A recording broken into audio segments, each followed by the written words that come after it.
നമസ്കാരം, ഞാൻ പ്രദീപ് മുഖത്തല. നല്ലൊരു റിവിഷൻ ക്ലാസ്സുമായിട്ടാണ് നിങ്ങളുടെ മുമ്പിലേക്ക് വരുന്നത്. എല്ലാവരും നല്ല രീതിയിൽ പഠിക്കുന്നു എന്ന് അറിയുന്നുണ്ട്. എല്ലായിടത്തും ഒരുവിധം നല്ല രീതി ഇത് വേണം, ഈ ഒരു ജോലി വേണം എന്നൊരു ആവശ്യകതയിൽ പഠിക്കുന്നവരാണ് ഏറ്റവും കൂടുതൽ. കാരണം കുറെ നാളുകൊണ്ടേ കിടന്ന് കഷ്ടപ്പെടുന്നതുണ്ട്. അപ്പം നല്ലൊരു അവസരമാണ് നിങ്ങളുടെ മുമ്പിലേക്ക് വരുന്നത്. കമ്പനി ബോർഡ് അസിസ്റ്റന്റ് ഗ്രേഡും അതുപോലെ യൂണിവേഴ്സിറ്റി വരുന്നുണ്ട്. അതിനിടയ്ക്ക് കമ്പനി ബോർഡ് LGS കയറി വരുന്നുണ്ട്. പിന്നെ VFA വിളിക്കും.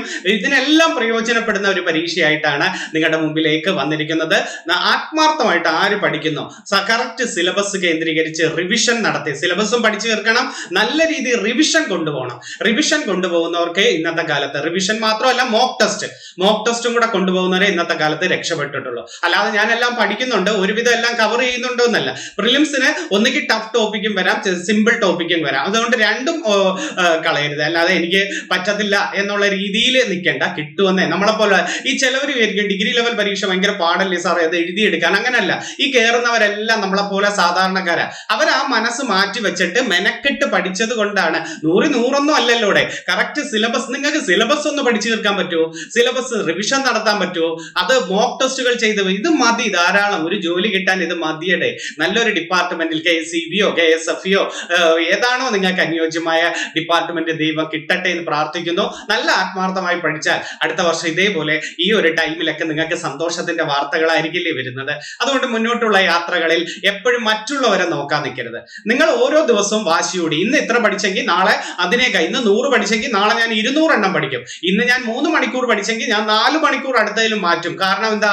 ആവശ്യം നിങ്ങളുടെ ആയതുകൊണ്ട് തീർച്ചയായിട്ടും മുന്നോട്ട് പോയേ പറ്റൂ. ഒരു ജോലി കിട്ടിക്കഴിയുമ്പം ഈ കിട്ടിയില്ലല്ലോ എന്നല്ല കേട്ടെ. കിട്ടിക്കഴിയുമ്പോൾ ഓരോരുത്തർ ജോലി കിട്ടിയവരോട് ചോദിച്ചാൽ മതി, എത്രയും പെട്ടെന്ന് ജോലി കിട്ടിയല്ലോ, ഇങ്ങനെ കിട്ടിക്കയറുന്നു, ഇനി ഒരു ടെൻഷൻ ഇല്ലല്ലോ. പക്ഷെ നിങ്ങളോ ഇനി എന്ന് എപ്പോഴേ. അപ്പൊ എന്താ ചെയ്യണം? മുമ്പിൽ വരുന്ന പരീക്ഷ നേടിയേ പറ്റൂ. ഏത് പിന്നെ മറ്റുള്ളവരെ നോക്കരുത്. കൂട്ടുകാരൻ വരട്ടെ, കൂട്ടുകാരി വരട്ടെ, അല്ലെങ്കിൽ ഞാൻ ഇത്രയും പഠിക്കുന്നുള്ളൂ, ടോപ്പിക്ക് ഇന്ന് ഇത്രയും തീർന്നു, ഇന്നടുത്ത് തന്നത് എനിക്ക് ഇത്ര മാത്രമേ ഉള്ളൂ എന്നല്ല. ഓരോ ദിവസവും നിങ്ങൾക്ക് അറിഞ്ഞുകൂടാത്ത ഭാഗത്തിന് കൂടുതൽ ഇമ്പോർട്ടന്റ് കൊടുക്കുക. കഴിഞ്ഞ പ്രാവശ്യങ്ങളിലൊക്കെ ചോദിച്ചതിൽ കൂടുതൽ ഭാഗവും തെറ്റാൻ സാധ്യതയുള്ളത് ഏത്? ചിലപ്പോൾ സുപ്രധാന നിയമങ്ങളായിരിക്കാം, ചിലപ്പോൾ സയൻസിന്റെ മേഖലകളായിരിക്കും, ചിലപ്പോൾ എക്കണോമിക്സിന്റെ മേഖലകളായിരിക്കും.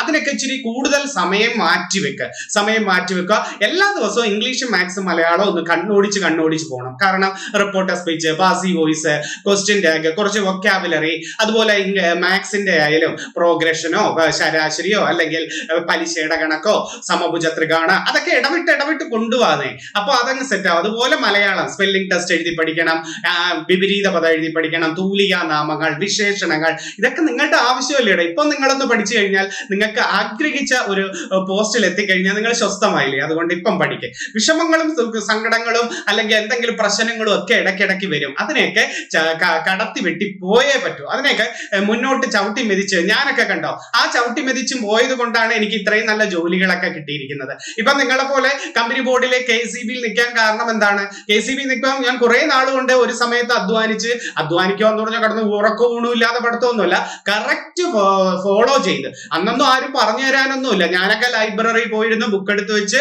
കറക്റ്റ് ഒരു ഓർഡർ സിലബസ് അനുസരിച്ച് പഠിച്ചു. ഇംഗ്ലീഷ്, എനിക്ക് മാത്സും ഇംഗ്ലീഷും ഒക്കെ നല്ല പാടായിരുന്നു. കാരണം എക്കണോമിക്സ് കാരനായിട്ട് എനിക്ക് ഭയങ്കര പാടായിരുന്നു. കാരണം 10ാം ക്ലാസ്സിൽ നിർത്തിയതാ മാത്സ് ഒക്കെ. അപ്പൊ ഞാൻ മെനക്കെട്ട് വീണ്ടും പഠിച്ചു. ഡിഗ്രി ലെവൽ പാസ്റ്റുകളിൽ യൂണിവേഴ്സിറ്റി അസിസ്റ്റന്റ് ഗ്രേഡ് എഴുതിയെടുത്തു, ബിവറേജ് എഴുതിയെടുത്തു, സെക്രട്ടേറിയറ്റ് അസിസ്റ്റന്റ് എഴുതിയെടുത്തു, കമ്പനി ബോർഡ് എഴുതിയെടുത്തു. ഇതൊക്കെ ആഗ്രഹിച്ച് ഇപ്പം വേണോന്ന് വെച്ചപ്പോ നടന്നില്ലേ. ഇതൊന്നും ആരും പറഞ്ഞു തന്നെയല്ലല്ലോ. അപ്പൊ അതാണ് നിങ്ങളോടും പറയാനുള്ളത്. ചിലപ്പോ ഞാനൊക്കെ എഴുതുന്ന സമയത്തിനേക്കാൾ മത്സരം കൂടുതലാണ് ഇപ്പൊ. അത് കാരണം കുറെ നാളുകൊണ്ട് അനുഭവങ്ങൾ കൊണ്ട് നമ്മൾ പ്രതീക്ഷിക്കുന്നതിന് അപ്പുറമാ കട്ട് ഓഫ് വരുന്നത്. കാരണം എന്താ? ഈ നമ്മൾ ചിലപ്പം പ്രതീക്ഷിക്കുന്ന 60 കട്ട് ഓഫ് എന്ന് പറഞ്ഞാൽ 65 കട്ട് ഓഫ് വരുന്നു. എന്തുകൊണ്ടാ? നല്ല രീതിയിൽ കമ്പൈൻ സ്റ്റഡി ചെയ്യുന്നവരുണ്ട്, പോർഷൻ ബേസ്. ഇപ്പൊ അത്രമാത്രം ഓൺലൈൻ മാധ്യമങ്ങളുണ്ട്, ഓൺലൈൻ ആപ്പുകൾ കയറി വരുന്നുണ്ട്. കാരണം ഏറ്റവും നല്ല നോട്ടുകൾ കൊടുക്കുന്നുണ്ട്, ഏറ്റവും നല്ല കാര്യങ്ങളൊക്കെ വിശദീകരിക്കുന്നുണ്ട്. അവർ അറിഞ്ഞുകൂടാത്തത് റെക്കോർഡഡ് ആയിട്ട് അവിടെ കിടക്കുന്നുണ്ട്. വീണ്ടും ചെയ്ത് പഠിക്കാം. കറണ്ട് അഫേഴ്സ് ഒക്കെ അപ്ഡേറ്റ് ആയിട്ട് കിട്ടുന്നു. ഇതൊക്കെ എന്തുകൊണ്ടാ? ഈ ഓൺലൈൻ പ്ലാറ്റ്ഫോം ഉണ്ടായോണ്ടല്ലേ നിങ്ങളുടെ മുമ്പിലേക്ക് ഇതൊക്കെ വന്നേ. അപ്പൊ നിങ്ങൾക്ക് ഇത്രയും സൗകര്യങ്ങളുള്ള സ്ഥിതിക്ക് നിങ്ങൾ മാക്സിമം ചെയ്യേണ്ടത് ഇതാ. അല്ലാതെ പരീക്ഷാ സമയത്ത് അവസാനം കൊണ്ടുവന്ന് അത് നോക്കി ഇത് നോക്കി എന്നല്ല. നിങ്ങൾ കറക്റ്റ് എഴുതി തീർത്ത സിലബസ് പഠിക്കുമ്പോൾ ഓരോന്നും ഇൻഡെക്സിൽ എഴുതണം. നോട്ട്ബുക്ക് എടുത്ത് വെച്ച് എഴുതി ഞാൻ ഇന്ന പോർഷൻ തീർന്നു, യൂറോപ്യന്മാരുടെ വരവ് തീർന്നു, അല്ലെങ്കിൽ ഇന്ത്യൻ ലോക ജോഗ്രഫിയിലെ കാറ്റുകൾ പഠിച്ചു, മേഘങ്ങൾ പഠിച്ചു, അല്ലെങ്കിൽ പുൽമേടുകൾ പഠിച്ചു. ഇങ്ങനെ കറക്റ്റ് എഴുതി വെക്കണം. ഇരുമ്പുരുക്ക് നിർമ്മാണശാലകൾ. അപ്പൊ ഓരോരുത്തരോടും പറയുക, മുന്നോട്ട് പോടെ, ധൈര്യമായിട്ടിരിക്കുക, ഞങ്ങളുടെ പ്രാർത്ഥനകളും സപ്പോർട്ടും ഉണ്ട്. ഞങ്ങളുടെ പ്രാർത്ഥനകളും സപ്പോർട്ടുകളും ഒരു സൈഡിലൂടെ മാത്രം നോക്കിയാൽ മതി. നിങ്ങളുടെ 90% നിങ്ങൾ അധ്വാനിച്ചേ പറ്റൂ. കാരണം എന്താ, ആ പരീക്ഷയ്ക്ക് ഇറങ്ങി തിരിച്ചിട്ടുണ്ടെങ്കിൽ വാശി ഉണ്ടാകണം. വാശിയാണ് ഇപ്പൊ ഒന്ന് മാറ്റിയ. ചിലപ്പം വിഷമങ്ങളും വീട്ടിലൊക്കെ പ്രശ്നങ്ങളായിരിക്കും. കുറെ നാൾ കൊണ്ട് പഠിക്കുന്നു, ഡിഗ്രി ലെവലിൽ എന്ന് പറഞ്ഞിരിക്കുന്നു, നിനക്ക് ഇത്രയും ക്വാളിഫിക്കേഷൻ ഉണ്ടായിട്ട് നീ എന്തോ പഠിച്ചത്, ഓരോ പിള്ളേർ പഠിച്ചു കയറി പോകുന്നു, ജൂനിയർ വരെ പോകുന്നുണ്ട്, വീട്ടിൽ കുറ്റങ്ങളായിരിക്കും, അമ്മായിയമ്മ പ്രശ്നങ്ങളായിരിക്കും, ചിലപ്പോൾ ഹസ്ബൻഡ് പ്രശ്നങ്ങളായിരിക്കും, അല്ലെങ്കിൽ പ്രായം കൂടുന്തോറും ഇനി എന്ന് എപ്പോ എന്നുള്ള പ്രശ്നങ്ങളൊക്കെ വന്നു. അതൊക്കെ ഇനി മാറ്റിവെക്കും. ഇപ്പൊ പരീക്ഷ വിളിച്ചില്ല, ഇപ്പൊ പരീക്ഷ വിളിച്ചിട്ടുണ്ടെങ്കിൽ ഇത് നിങ്ങളുടെ ആണ് എന്ന് മാത്രം ചിന്തിച്ചാൽ, ഈ പരീക്ഷയിൽ ഏറ്റവും നല്ല റാങ്ക് എനിക്കാണ് എന്ന് ചിന്തിച്ച് മുന്നോട്ട് പോയി നോക്കേ, തീർച്ചയായിട്ടും കിട്ടുമെന്നേ. എല്ലാത്തിന്റെയും വിഷമങ്ങൾ നല്ലൊരു ജോലി കിട്ടുമ്പോൾ എല്ലാം അങ്ങ് മാറും. നിങ്ങളെ നിന്ന് അകന്നു പോയവരും നിങ്ങളെ വെറുപ്പ് കണ്ടവരും നിങ്ങളോട് കുറ്റം പറഞ്ഞവരും എല്ലാം ജോലി കിട്ടുമ്പോൾ തിരിച്ചു വരുമെന്നേ. നിങ്ങൾ അന്ന് അഭിമാനത്തോടുകൂടി അവരെ മുമ്പിൽ നിന്നു കൊടുക്കണം. ഞാൻ ഒരു സമയത്ത് കഷ്ടപ്പെട്ട് പഠിച്ചത് കൊണ്ടാണ് എനിക്ക് ഈ നല്ല റാങ്ക് കിട്ടിയത്. ഓരോരുത്തരൊക്കെ നല്ല നല്ല ഇന്റർവ്യൂ കൊടുക്കുന്ന കണ്ടിട്ടില്ലേ, അവരുടെ അനുഭവങ്ങളും അവർ മെനക്കെട്ടിരുന്നതും, അവർ വലിയ വലിയ ഫംഗ്ഷൻ ഒന്നും പോവാതെ, ആരുടെ മുമ്പിലൊന്നും അധികം പോവാതെ ഇരുന്ന് ഫുൾ ടൈം ഡെഡിക്കേറ്റ് ചെയ്ത് ഇപ്പൊ അഭിമാനത്തോടെ ഓരോരുത്തർ അവരുടെ റാങ്കും അല്ലെങ്കിൽ ജോലിയൊക്കെ പറയുന്നില്ലേ. അടുത്ത പ്രാവശ്യം നിങ്ങളായിരിക്കണം. കിട്ടുമെന്നേ. കിട്ടാതെ എവിടെ പോവാനാ അല്ലെ? നേടിയിരിക്കും. ഓക്കെ, ഞാൻ കുറച്ച് കത്തിയടിച്ചതേ ഉള്ളൂ.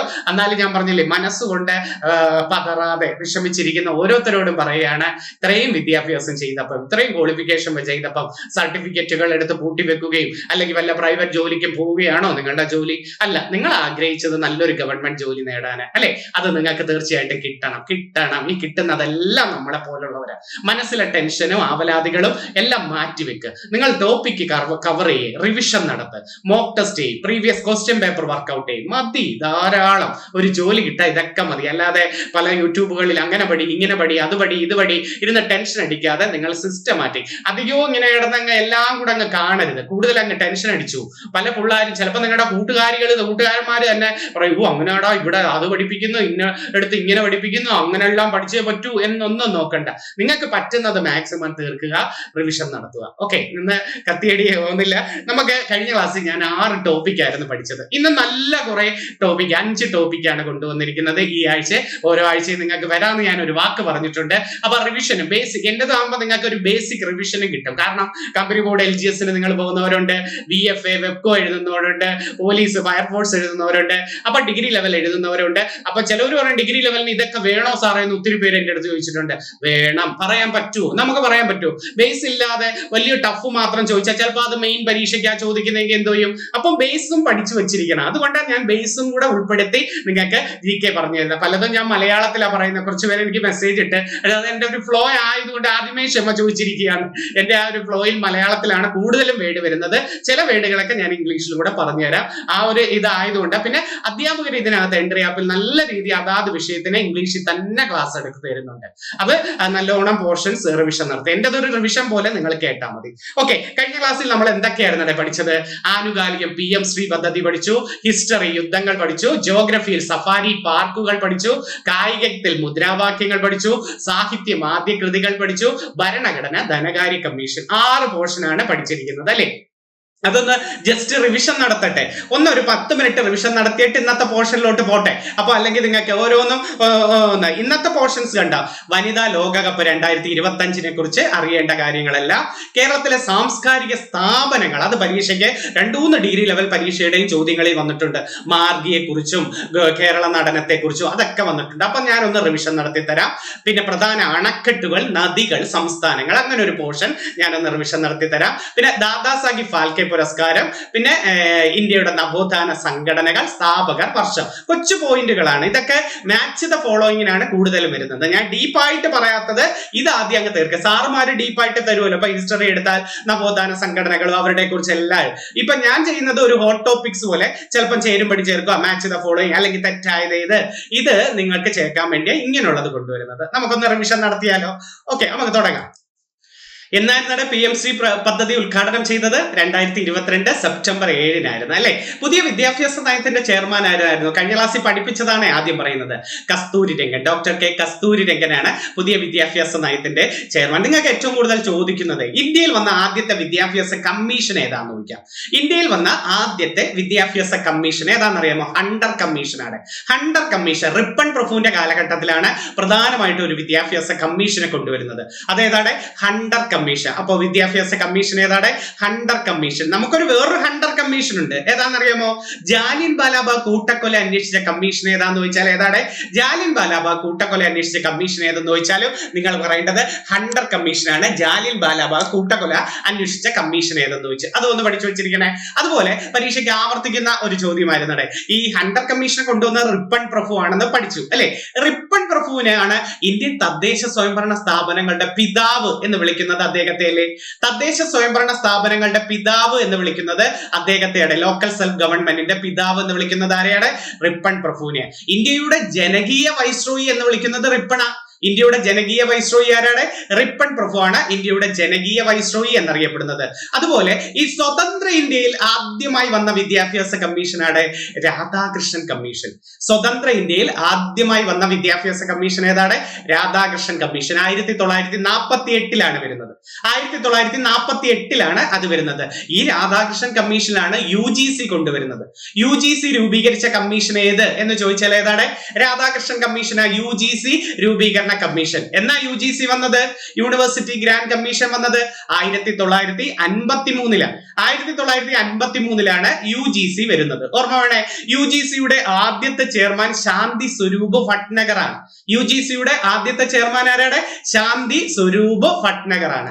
UGC ഉദ്ഘാടനം ചെയ്തത് അന്നത്തെ ഇന്ത്യയുടെ വിദ്യാഭ്യാസ മന്ത്രി. ഇന്ത്യയുടെ ആദ്യത്തെ വിദ്യാഭ്യാസ മന്ത്രി ആരാ? മൗലാന അബുൽ കലാം ആസാദ് അല്ലെ. അപ്പൊ UGC ഉദ്ഘാടനം ചെയ്തത് ആരാണ്? വിദ്യാഭ്യാസ മന്ത്രിയായ മൗലാന അബുൽ കലാം ആസാദ് അല്ലെ. അദ്ദേഹത്തിന്റെ ആത്മകഥ അറിയാമോ? മൗലാന അബുൽ കലാം ആസാദിന്റെ ആത്മകഥയുടെ പേരാ India Wins Freedom. India Wins Freedom ആരുടെ ആത്മകഥയാണ്? മൗലാന അബുൽ കലാം ആസാദിന്റെ ആത്മകഥയുടെ പേരാണ് ഇന്ത്യ വിൻസ് ഫ്രീഡം. അതുപോലെ അദ്ദേഹത്തിന്റെ പത്രങ്ങളും ചോദിക്കും. അൽ ഹിലാൽ, അൽ ബലാക്ക് എന്നീ പത്രങ്ങൾ ആരുടെ? അൽ ഹിലാൽ, അൽ ബലാക്ക് എന്നീ പത്രങ്ങൾ ആരുടെയാണ്? മൗലാന അബുൽ കലാം ആസാദിന്റെ പത്രമാ. ബ്രിട്ടീഷ് ഇന്ത്യയിൽ INC-യിൽ ഏറ്റവും കൂടുതൽ കാലം പ്രസിഡന്റ് ആയതാരെന്ന് ചോദിച്ചിട്ടുണ്ട്. ബ്രിട്ടീഷ് ഇന്ത്യയിൽ കോൺഗ്രസിന്റെ ഏറ്റവും കൂടുതൽ കാലം തുടർച്ചയായി പ്രസിഡന്റ് ആയതും മൗലാന അബുൽ കലാം ആസാദ്. 40 മുതൽ 46 വരെ തുടർച്ചയായി INC-യുടെ പ്രസിഡന്റ് ആയത് ആരാണ്? മൗലാന അബുൽ കലാം ആസാദ്. അദ്ദേഹത്തിന്റെ ആത്മകഥയുടെ പേരെന്താ? India Wins Freedom. അദ്ദേഹത്തിന്റെ പത്രങ്ങൾ ഏതൊക്കെയാണ്?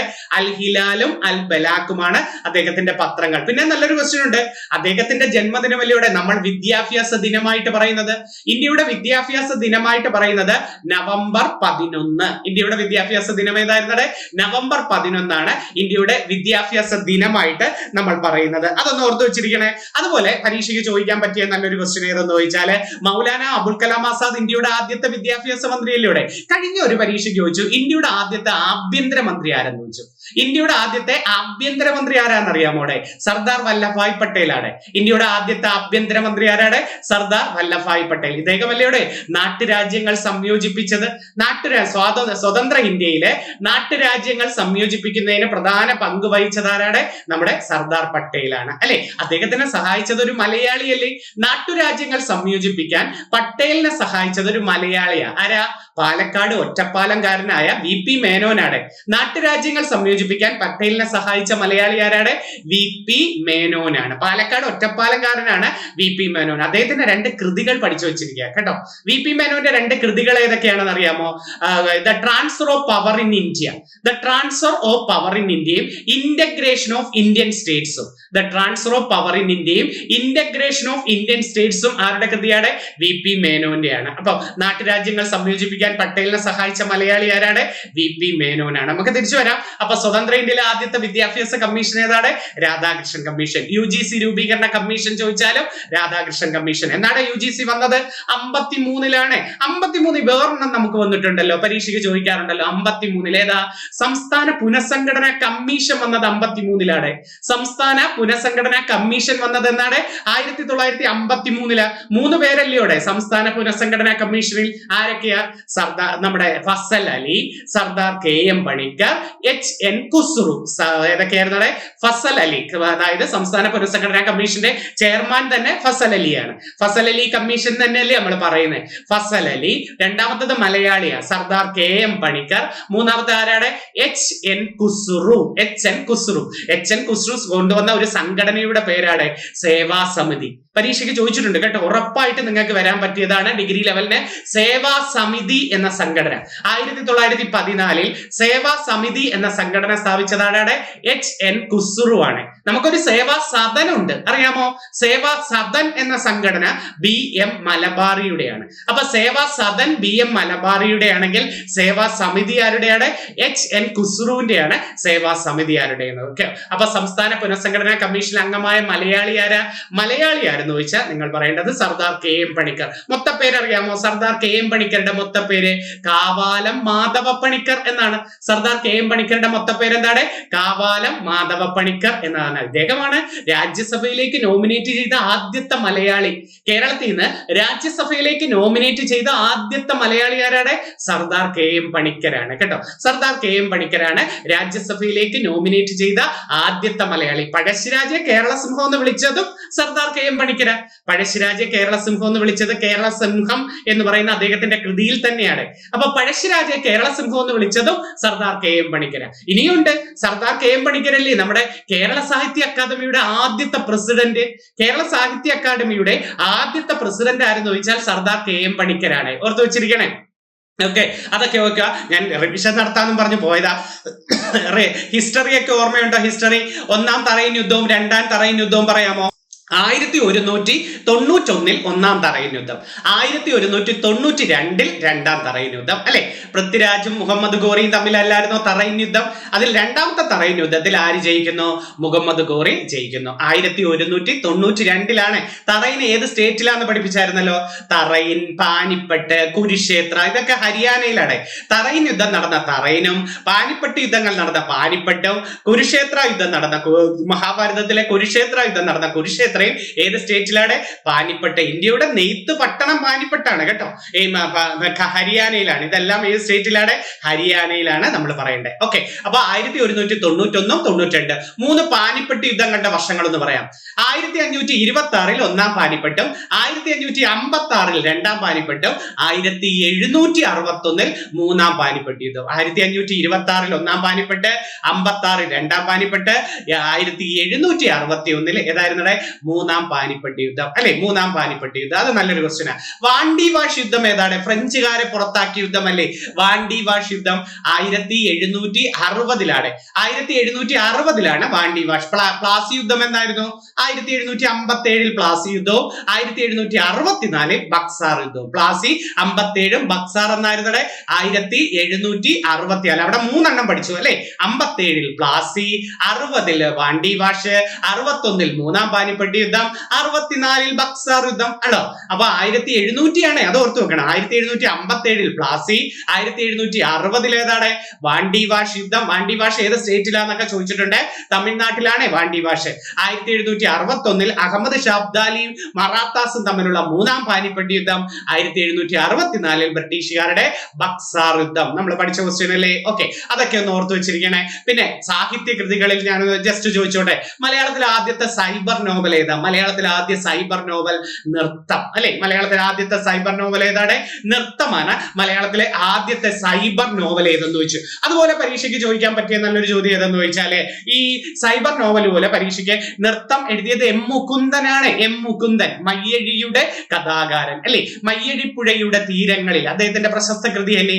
മയ്യഴിപ്പുഴയുടെ തീരങ്ങളിൽ, ഹരിദ്വാറിൽ മണി മുഴങ്ങുന്നു, ദൈവത്തിന്റെ വികൃതികൾ, ഇതൊക്കെ ആരുടെ കൃതിയാണ്? നമ്മുടെ M മുകുന്ദന്റെ കൃതിയാണ് അല്ലെ? M മുകുന്ദന്റെ കൃതിയാണ്. അപ്പം മലയാളത്തിലെ ആദ്യത്തെ സൈബർ നോവൽ എഴുതിയത് M മുകുന്ദനാണ്. മലയാളത്തിലെ ആദ്യത്തെ പാട്ടുകൃതി ഏതാണ്? പാട്ടുകൃതി രാമചരിതം. മലയാളത്തിലെ ആദ്യത്തെ പാട്ടുകൃതി ഏതാണ്? രാമചരിതമാണ് മലയാളത്തിലെ ആദ്യത്തെ പാട്ടുകൃതി ഏതെന്ന് ചോദിച്ചിട്ടുണ്ട്. ചീരാമ കവി എഴുതിയതാ. കേരളത്തിന്റെ ചോസർ എന്ന് വിളിക്കുന്നത് ചീരാമ കവി അല്ലേ? കേരള ചോസർ എന്ന് വിളിക്കുന്നത് ഏതാ? ചീരാമ കവി. മലയാളത്തിലെ ആദ്യ ചരിത്ര നോവൽ ഏതാ? ചരിത്ര നോവൽ മാർത്താണ്ഡവർമ്മ. മലയാളത്തിലെ ആദ്യത്തെ ചരിത്ര നോവൽ ഏതാണ്? മാർത്താണ്ഡവർമ്മ. ആരാ എഴുതിയത് മാർത്താണ്ഡവർമ്മ? CV രാമൻ പിള്ളയ മാർത്താണ്ഡവർമ്മ, ധർമ്മരാജ, രാമരാജ ബഹദൂർ അല്ലെ. ആദ്യ ചരിത്ര നോവൽ എന്നും ചരിത്ര സിനിമ എന്നും അറിയപ്പെടുന്നതും മാർത്താണ്ഡവർമ്മ. അപ്പൊ മാർത്താണ്ഡവർമ്മ, ധർമ്മരാജ, രാമരാജ ബഹദൂർ ഒക്കെ എഴുതിയത് ആരാണ്? CV രാമൻ പിള്ളയാണ് എഴുതിയത്. നമുക്ക് അതൊക്കെ ധനകാര്യ കമ്മീഷൻ എന്നാ വന്നത്? 51-ലാണ് ധനകാര്യ കമ്മീഷൻ വരുന്നത്. 51 പഞ്ചവത്സര പദ്ധതി 51-ലാണ്. നമുക്ക് അടുത്തതിലോട്ടങ്ങ് പോകാം, ഒത്തിരി സമയം പോയ ടോപ്പിക്കിലോട്ട് പോകട്ടെ. ഓക്കെ, ഇപ്പം ഇന്നത്തെ ടോപ്പിക്കുകൾ ഉണ്ടാവും. ഒന്നാമത്തത് വനിതാ ലോകകപ്പ് 2025. ഒരുവിധം എല്ലാവർക്കും അറിയാം, എന്നാലും ഈ അടുത്ത കാലത്ത് ചോദിച്ചത് കൊണ്ട് തീർച്ചയായിട്ടും വരാം. ഇന്ത്യക്ക് ആദ്യമായിട്ട് കിട്ടുന്ന ഒരു വനിതാ ലോകകപ്പ് അല്ലേ, ഉറപ്പായിട്ട് സ്റ്റേറ്റ്മെന്റിൽ വരാൻ പറ്റിയതാണ്. അതൊരു പോർഷൻ ബേസ് വെച്ച് നമുക്കൊന്ന് പഠിച്ചു വെച്ചായിരിക്കാടെ. ഓക്കെ, വനിതാ ലോകകപ്പ് 13ാമത്തെ കപ്പാണ്. ഇപ്പൊ നടന്നത് എത്രാമത്തെ കപ്പാണ്? 13ാമത്തെ കപ്പാണ് വനിതാ ലോകകപ്പ്. വേദി ഇന്ത്യയും ശ്രീലങ്കയും സംയുക്തമായിട്ടാണ് ആതിഥേയത്വം വഹിച്ചത്. ഇന്ത്യയും ശ്രീലങ്ക 8 ടീമുകൾ പങ്കെടുത്തത്. 8 ടീമുകളായിരുന്നു ഈ വനിതാ ലോകകപ്പിൽ പങ്കെടുത്തത്. ഇന്ത്യയുണ്ട്, ശ്രീലങ്കയുണ്ട്, ഓസ്ട്രേലിയ ഉണ്ട്, സൗത്ത് ആഫ്രിക്ക ഉണ്ട്, ന്യൂസിലൻഡ് ഉണ്ട്, ബംഗ്ലാദേശ് ഉണ്ട്, ഇംഗ്ലണ്ട് ഉണ്ട്, പാകിസ്ഥാൻ ഉണ്ട്. ഇത്രയുമാണ് 8 ടീമുകൾ. അത് ചോദിക്കാൻ പറ്റിയ ഒരു ക്വസ്റ്റ്യൻ ആണ്. അപ്പൊ എത്രാമത്തെ വനിതാ ലോകകപ്പാണ് നടന്നത്? 13ാമത്തെ വനിതാ ലോകകപ്പ്. ആരാ ജയിച്ചത്? ഇന്ത്യ അല്ലെ. ഇന്ത്യയുടെ ആദ്യത്തെ വിജയമല്ലായിരുന്നോ? ആദ്യത്തെ വനിതാ ലോകകപ്പാണ്. ഇന്ത്യ റണ്ണറപ്പ് ആരാ? ദക്ഷിണാഫ്രിക്ക അല്ലെ. ദക്ഷിണാഫ്രിക്ക. ഇന്ത്യയുടെ ക്യാപ്റ്റൻ നമ്മുടെ ഹർമൻപ്രീത് കൗറും ദക്ഷിണാഫ്രിക്കയുടെ ക്യാപ്റ്റൻ ലോറ വോൾ വാർട്ടുമാണ്. ലോറ വോൾ വാർട്ടുമാണ്. ഒരു പ്രൊനൗൺസിയേഷനിൽ ചെറിയൊരു മാറ്റങ്ങൾ ഓരോരുത്തരും പറയുന്നുണ്ട്, എന്നാലും ഒന്ന് ഓർത്തു വെച്ചിരിക്കുക. അപ്പം ഇന്ത്യയുടെ ക്യാപ്റ്റൻ ഹർമൻപ്രീത് കൗറും ദക്ഷിണാഫ്രിക്കയുടെ ക്യാപ്റ്റൻ ആടാണ് ലോറ വോൾ വാർട്ടുമായിരുന്നു അല്ലെ. ഫൈനൽ നടന്നത് നമ്മുടെ നവി മുംബൈയിലെ DY പാട്ടീൽ സ്റ്റേഡിയത്തിൽ വെച്ചാണ്. ഫൈനൽ വേദി എന്ന് വിളിക്കുന്നത് DY പാട്ടീൽ സ്റ്റേഡിയത്തിൽ വെച്ചാണ്. ഇനി നല്ലൊരു ക്വസ്റ്റ്യനിലേക്ക് വരുന്നുണ്ടോ? പ്ലെയർ ഓഫ് ദി മാച്ചും പ്ലെയർ ഓഫ് ദി സീരീസും ആരെന്ന് ചോദിച്ചിട്ടുണ്ട്. പ്ലെയർ ഓഫ് ദി മാച്ച് ആയിട്ട് തിരഞ്ഞെടുത്തത് ഇന്ത്യയുടെ തന്നെ ഷഫാലി വർമ്മയായിരുന്നു. ഇന്ത്യയുടെ തന്നെ Shafali Varma. Player of the series ആയിട്ട് തെരഞ്ഞെടുത്തത് നമ്മുടെ ഇന്ത്യയുടെ തന്നെ ദീപ്തി ശർമ്മയാണ് തെരഞ്ഞെടുത്തത്. അപ്പൊ പ്ലെയർ ഓഫ് ദി മാച്ച് ആയിട്ട് ചേർന്നത് ഷഫാലി വർമ്മയും പ്ലെയർ ഓഫ് ദി സീരീസ് ആയിട്ട് തെരഞ്ഞെടുത്തത് ആരാണ്? ദീപ്തി ശർമ്മയാണ്. ടൂർണമെന്റിൽ ആദ്യത്തെ മത്സരം ഇന്ത്യയും ശ്രീലങ്കയും തമ്മിൽ തന്നെയായിരുന്നു ആദ്യത്തെ മത്സരം. ഏറ്റവും കൂടുതൽ റൺസ് നേടിയ താരം ദക്ഷിണാഫ്രിക്കൻ ക്യാപ്റ്റനായ ലോറ വോൾ വാർട്ടിനെയാണ്. 571 റൺസ് നേടി. ഏറ്റവും കൂടുതൽ റൺസ് നേടിയത് ലോറ വോൾ വാർട്ടാണ്, 571 റൺസ്. രണ്ടാമത് ഏറ്റവും കൂടുതൽ നേടുന്നത് നമ്മുടെ ഇന്ത്യയുടെ സ്മൃതി മന്ദാന. വൈസ് ക്യാപ്റ്റൻ അല്ലായിരുന്നോ? ഇന്ത്യയുടെ വൈസ് ക്യാപ്റ്റനായ സ്മൃതി മന്ദാന 434 റൺസുമായി ഏറ്റവും കൂടുതൽ രണ്ടാമത്തെ റൺസ് നേടിയത്.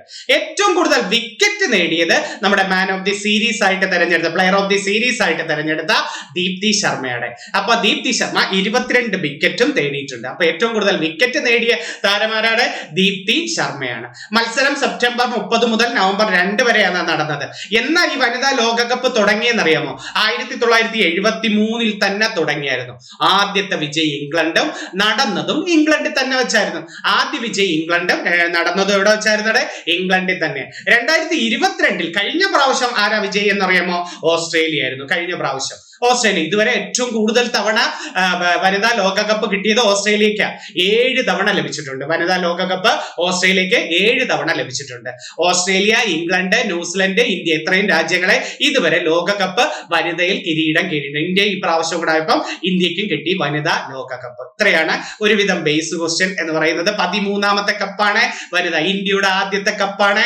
അതൊക്കെ ഒന്ന് ഓർത്ത് വെച്ചിരിക്കുക. ജസ്റ്റ് ഒരു കറണ്ട് അഫയേഴ്സ് ആയിട്ട് പഠിച്ചു വെക്കാം. അതൊന്ന് പഠിച്ചു വെച്ചിരിക്കണേ. അടുത്ത രണ്ടാമത്തെ പോർഷൻ ഒക്കെ കേരളത്തിലെ സാംസ്കാരിക സ്ഥാപനങ്ങൾ വെരി ഇമ്പോർട്ടന്റ് ആണ്. ഉറപ്പായിട്ട് ഒരു മാർക്ക് പ്രതീക്ഷിക്കാൻ പറ്റിയതാ. ഡീപ്പായിട്ടൊന്നും അല്ല.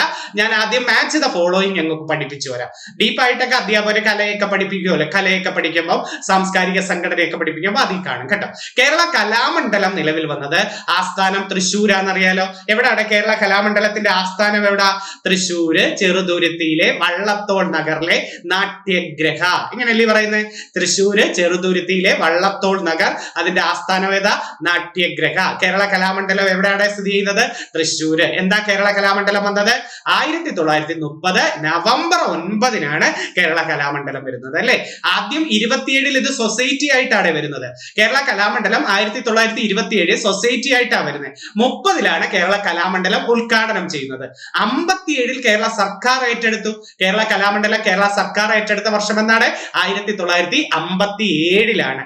2007 ഡീംഡ് യൂണിവേഴ്സിറ്റി പദവി കിട്ടി. അതും ചോദിച്ചിട്ടുണ്ട്. കേരള കലാമണ്ഡലത്തിന് ഡീംഡ് യൂണിവേഴ്സിറ്റി പദവി ലഭിച്ചത് 2007 2010 UGCയുടെ എ കാറ്റഗറി പദവി ലഭിച്ചു. എ കാറ്റ്. അപ്പൊ വർഷങ്ങളൊന്നും കൂടെ പറഞ്ഞേടെ. കേരള കലാമണ്ഡലം സൊസൈറ്റി ആയിട്ട് വന്നത് 2007, കേരള കലാമണ്ഡലമായി ഉദ്ഘാടനം ചെയ്തത് കേരള കലാമണ്ഡലം സൊസൈറ്റി ആയിട്ട് വന്നത് 1927, കേരള കലാമണ്ഡലം നിലവിൽ വന്നത് 1930, കേരള സർക്കാർ ഏറ്റെടുത്തത് 1957, ഡീംഡ് യൂണിവേഴ്സിറ്റി പദവി ലഭിച്ചത് 2007, പിന്നെ UGCയുടെ എ കാറ്റഗറി പദവി ലഭിച്ചത് ഏത് വർഷം? 2010 അല്ലെ. ആരാ കേരള കലാമണ്ഡലം സ്ഥാപിച്ചത്? വള്ളത്തോളും മുകുന്ദരാജ, മണക്കുളം മുകുന്ദരാജയും ചേർന്നാണ് കേരള കലാമണ്ഡലം സ്ഥാപിച്ചത്. വള്ളത്തോൾ അല്ലെ, സംസ്ഥാന ഗായകനല്ല, സംസ്ഥാന കവി എന്നറിയപ്പെടുന്നത് വള്ളത്തോളിനെ ആണ്. ശബ്ദസുന്ദരൻ വള്ളത്തോളല്ലേ. കേരള ടാഗോർ എന്നും കേരള വാൽമീകി എന്ന് വിളിക്കുന്നതും വള്ളത്തോളല്ലേ. കേരള ടാഗോർ, കേരള വാൽമീകി എന്നൊക്കെ വിളിക്കുന്നത് ആരെയാണ്? വള്ളത്തോൾ. ശബ്ദസുന്ദരൻ ആരാണ്? വള്ളത്തോളാണ് അല്ലെ. ശബ്ദസുന്ദരൻ വള്ളത്തോളാണ് അല്ലെ. മറ്റുള്ള ഭാഷകൾ കേവലം ധാത്രിമാർ, മർത്യന് പെറ്റമ്മതൻ ഭാഷതൻ എന്ന പ്രശസ്ത വരി ഇദ്ദേഹത്തിന്റെ. മറ്റുള്ള ഭാഷകൾ കേവലം ധാത്രിമാർ, മർത്യന് പെറ്റമ്മതൻ ഭാഷതൻ നമ്മുടെ വള്ളത്തോളിന്റെ വരികളാ. അതുപോലെ ഭാരതം എന്ന പേരു കേട്ടാൽ അഭിമാനപൂരിതം അന്തരംഗം, വള്ളത്തോളിന്റെ വരികളാ. വള്ളത്തോൾ ഗാന്ധിജിയെ കുറിച്ച് എഴുതിയ കൃതിയല്ലേ എന്റെ ഗുരുനാഥൻ? പഠിച്ചിട്ടില്ലേ? വള്ളത്തോൾ ഗാന്ധിജിയെ കുറിച്ച് എഴുതിയ കൃതി ഏതാണ്? എന്റെ ഗുരുനാഥൻ. എന്റെ ഗുരുനാഥൻ. വള്ളത്തോളിന്റെ മഹാകാവ്യം പറഞ്ഞേ. വള്ളത്തോളിന്റെ മഹാകാവ്യം ഏതാ? ചിത്രയോഗം അല്ലെ. ചിത്രയോഗം. വള്ളത്തോളിന്റെ മഹാകാവ്യം ഏതാണ്? ചിത്രയോഗം അല്ലെ. അപ്പൊ വള്ളത്തോൾ ഗാന്ധിജിയെ കുറിച്ച് എഴുതിയ കൃതി ഏതാണ്? എന്റെ ഗുരുനാഥൻ അല്ലെ. ബന്ധനസ്ഥനായ അനിരുദ്ധൻ, അച്ഛനും മകനും, ഇങ്ങനെയൊക്കെ ഒത്തിരി നല്ല കൃതികളുണ്ട് അദ്ദേഹത്തിന്റെ. എന്റെ ഗുരുനാഥൻ, അതൊക്കെ അദ്ദേഹത്തിന്റെ പ്രശസ്ത കൃതികളാണ്. ഒന്ന് ഓർത്തു വെച്ചിരിക്കണേ. അപ്പൊ കേരള കലാമണ്ഡലം സ്ഥാപിച്ചത് വള്ളത്തോളാണ്. വള്ളത്തോളിന്റെ മഹാകാവ്യം പറഞ്ഞയുടെ ചിത്രയോഗമാണ് വള്ളത്തോളിന്റെ മഹാകാവ്യം എന്ന് പറയുന്നത്. അതുപോലെ ഉള്ളൂരിന്റെ മഹാകാവ്യം ഏതാ? ഉള്ളൂരിന്റെ ഉമാകേരളം. ഉള്ളൂരിന്റെ മഹാകാവ്യം ഏതാ? ഉമാകേരളം. കുമാരനാശാന് മഹാകാവ്യം ഉണ്ടോ? ഇല്ല. ഖണ്ഡകാവ്യങ്ങൾ അദ്ദേഹം ജയിച്ചത് അല്ലെ. കുമാരനാശാൻ ആദ്യത്തെ ഖണ്ഡകാവ്യം വീണപൂവ്, അവസാനത്തത് കരുണ എന്നൊക്കെ നമ്മൾ പഠിച്ചിട്ടില്ലേ. അപ്പൊ കേരള കലാമണ്ഡലം നമ്മൾ പഠിച്ചു. കേരള കലാമണ്ഡലം ഏത് നദിയുടെ തീരത്താന്ന് ചോദിച്ചിട്ടില്ലേ? ഭാരതപ്പുഴ അല്ലെ. ഭാരതപ്പുഴയുടെ തീരത്താണ് കേരള കലാമണ്ഡലം. എവിടെ നിന്നാ ഉത്ഭവിക്കുന്നത് ഭാരതപ്പുഴ? അത് തമിഴ്നാട്ടിലെ ആനമലയിൽ നിന്നും ഉത്ഭവിച്ച് എവിടെ പതിക്കുന്നത്? പൊന്നാനിക്കടുത്ത് വെച്ച് അറബിക്കടലിലാണ് ഭാരതപ്പുഴ പതിക്കുന്നത് അല്ലെ. തമിഴ്നാട്ടിലെ ആനമലയിൽ നിന്ന് ഉത്ഭവിച്ച് പൊന്നാനിക്കടുത്ത് വെച്ച് അറബിക്കടലിൽ പതിക്കുന്നു. എത്ര നീളം? 209 കിലോമീറ്റർ അല്ലെ. കേരളത്തിലെ ഏറ്റവും വലിയ രണ്ടാമത്തെ നദിയാണ്. ഏറ്റവും വലിയ നദി പെരിയാർ, 244 കിലോമീറ്റർ. ഏറ്റവും വലിയ രണ്ടാമത്തെ നദിയാണ് ഭാരതപ്പുഴ. എത്ര? 209 കിലോമീറ്റർ ആണ്. ഭാരതപ്പുഴ എത്ര ജില്ലകളിലൂടെ ഒഴുകുന്നു? ഭാരതപ്പുഴ എത്ര ജില്ലകളിലൂടെ ഒഴുകുന്നു? ഒന്ന് തൃശ്ശൂർ ഉണ്ടെന്ന് മനസ്സിലായി അല്ലെ. കേരള കലാമണ്ഡലം. രണ്ടാമത്തെ നിങ്ങൾക്ക് മനസ്സിലായി, പൊന്നാനിക്കടുത്ത് വെച്ച് അറബിക്കടലിൽ പതിക്കുന്നു എന്ന് ചോദിച്ചപ്പോ മലപ്പുറവും കിട്ടി. ഇനി ഒരാളും കൂടെ ഉണ്ടേ, പാലക്കാടുകാരന്. അതും പഠിക്കാൻ എളുപ്പമാണ്. കാരണം എന്താ? കേരളത്തിലെ ഏറ്റവും വലിയ അണക്കെട്ടായ മലമ്പുഴ അണക്കെട്ട് ഭാരതപ്പുഴയിലല്ലേ. മലമ്പുഴ ഏത് ജില്ലയിലാ? പാലക്കാടാണ്. കണ്ടോ? അപ്പൊ പാലക്കാട്, തൃശ്ശൂര്, മലപ്പുറം അല്ലെ. പാലക്കാട്, തൃശ്ശൂര്, മലപ്പുറം, ഇതാണ് ഏതാ? ഭാരതപ്പുഴ ഒഴുകുന്ന ജില്ലകൾ. അപ്പൊ കേരളത്തിലെ ഏറ്റവും വലിയ അണക്കെട്ട് ഏതാണ്? മലമ്പുഴ അണക്കെട്ട്. ഏത് നദിയിലാണ്? ഭാരതപ്പുഴയിലാണ് മലമ്പുഴ അണക്കെട്ട് സ്ഥിതി ചെയ്യുന്നത്. പഠിച്ചു വെച്ചിരിക്കണേ. അപ്പം 209 കിലോമീറ്റർ ആണ്. ഞാൻ പറഞ്ഞു പോയാൽ അങ്ങ് പോവും അതേക്കുറിച്ച്, കേരള കലാമണ്ഡലത്തെ കുറിച്ചൊക്കെ. അടുത്ത കേരള സാഹിത്യ അക്കാദമി ഒരാടെ. അടുത്ത രണ്ടാമത്തെ കേരളത്തിലെ ഒരു സാംസ്കാരിക സ്ഥാപനമാണ് കേരള സാഹിത്യ അക്കാദമി. 1956 ഓഗസ്റ്റ് 15 സ്ഥാപിതമാകുമെങ്കിലും ഒക്ടോബർ 15 ഇത് ഉദ്ഘാടനമൊക്കെ ചെയ്യുന്നത്. തൃശ്ശൂരാണ് ആസ്ഥാനം. കേരള സാഹിത്യ അക്കാദമിയുടെ ആസ്ഥാനം എവിടെയാണ്? തൃശ്ശൂരാണ് ആസ്ഥാനം. 56 ഓഗസ്റ്റ് 15 അല്ലെ. കേരള സാഹിത്യം. നേരത്തെ കേരള കലാമണ്ഡലത്തിന്റെ ചാൻസലർ മല്ലിക സാരാഭായി ആണ് കേട്ടോ. ഇപ്പോഴത്തെ ചാൻസലർ ആരെന്ന് ചോദിച്ചാൽ ആരാണ്? മല്ലിക സാരാഭായി ആണ്. അപ്പൊ കേരള സാഹിത്യ അക്കാദമി തൃശ്ശൂര് 56 വരുന്നത്. കേരള സാഹിത്യ അക്കാദമിയുടെ സാഹിത്യ ലോകം, സാഹിത്യ ചക്രവാളം, മലയാളം ലിറ്റററി സർവേ, ഇതൊക്കെ അവരുടെ മുഖപത്രങ്ങളുടെ പേരാ. സാഹിത്യ ലോകം, സാഹിത്യ ചക്രവാളം, മലയാളം ലിറ്റററി സർവേ, ഇതൊക്കെ അവരുടെ മാസികകളുടെ പേരാ കേരള സാഹിത്യ അക്കാദമിയുടെ കേട്ടോ. തൃശ്ശൂര്. ഈ സാഹിത്യ അക്കാദമിയുടെ ആദ്യത്തെ പ്രസിഡന്റ് സർദാർ KM പണിക്കർ. നേരത്തെ ഞാൻ പറഞ്ഞു തന്നു അല്ലെ. കേരള സാഹിത്യ അക്കാദമിയുടെ ആദ്യ പ്രസിഡന്റ് ആരാണ്? സർദാർ KM പണിക്കർ. ആദ്യ സെക്രട്ടറി പാലാ നാരായണൻ നായർ. കേരള സാഹിത്യ അക്കാദമിയുടെ ആദ്യ സെക്രട്ടറി ആരാണ്? പാല നാരായണൻ നായർ അല്ലെ. പാല നാരായണൻ നായർക്ക് നല്ലൊരു ചോദ്യമുണ്ട്. ഏതാണെന്നറിയാമോ? വള്ളത്തോൾ പുരസ്കാരം ലഭിച്ച ആദ്യത്തെ വ്യക്തി ആര്? വള്ളത്തോൾ പുരസ്കാരം ലഭിച്ച ആദ്യത്തെ വ്യക്തി പാല നാരായണൻ നായരാണ്. കേരളം വളരുന്നു എന്ന് പറയുന്ന ഒരു പ്രശസ്ത കൃതി അദ്ദേഹത്തിന്റെ, കേരളം വളരുന്നു എന്ന് പറയുന്നു.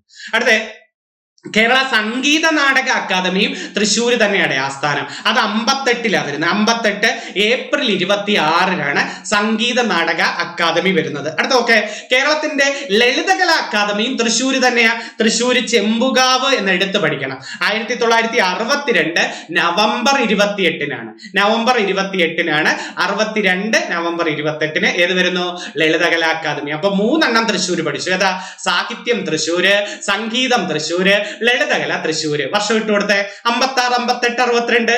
സാഹിത്യ അക്കാദമി 56, സംഗീത അക്കാദമി 58, ലളിതകലാ അക്കാദമി 62. ഇത് 3ന്റെ ആസ്ഥാനം എവിടെയാണ്? തൃശ്ശൂരാണ് നമ്മൾ പഠിക്കേണ്ടത്. ഓക്കെ, സംഗീത അക്കാദമിയുടെ മുഖപത്രമാണ് കേളി എന്ന് പറയുന്നത്.